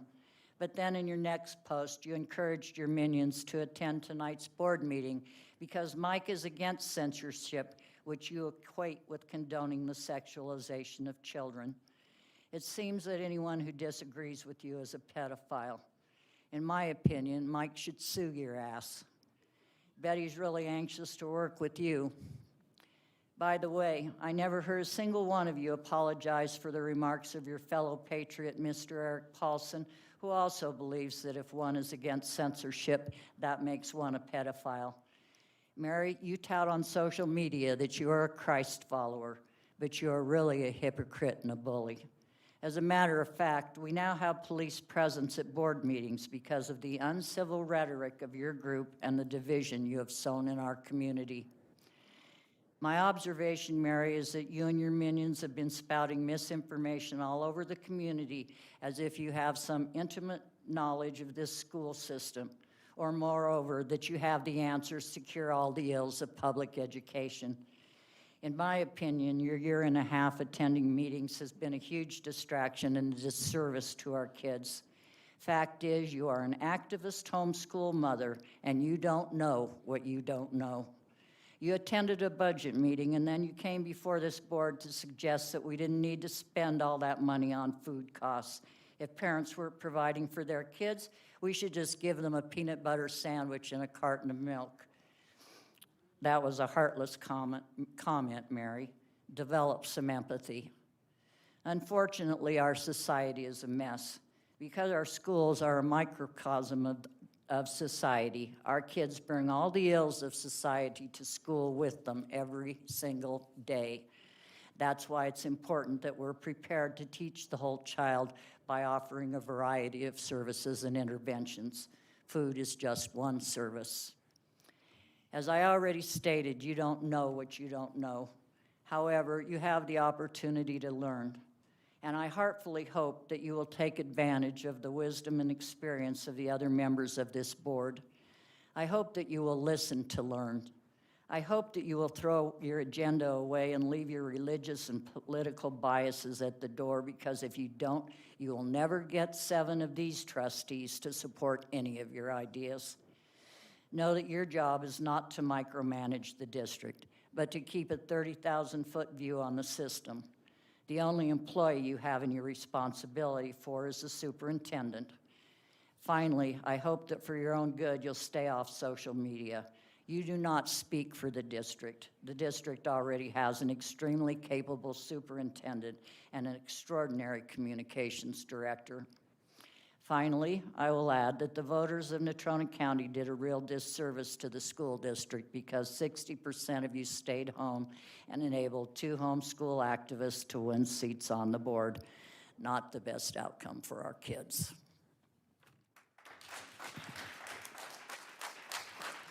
Thank you, Trustee McCullough. And finally, I'll add that I appreciate everyone's comments tonight, and I know it does take a certain amount of courage to come and speak in front of the board, especially in the divisive world that we live in these days. So thank you. And to my fellow trustees that this is your final night, it's been an honor and a privilege to work with you. So I appreciate it, and I wish you well in all of your future endeavors. Superintendent Jennings. I'm truly grateful and proud of the work that trustees you do as a whole, as a board. And I'd like to say I'm also have been honored and a better person to work with our 4 outgoing trustees. I learned a lot, great conversations, and as we mulled over different topics, I appreciate Dave, Debbie, Kiana, and Clark as you exit. Thank you for your years of service to better the students of the district and the community. Thank you for your work. Next meeting is December 12th, 2022 at 7 p.m. in this facility. This meeting is adjourned.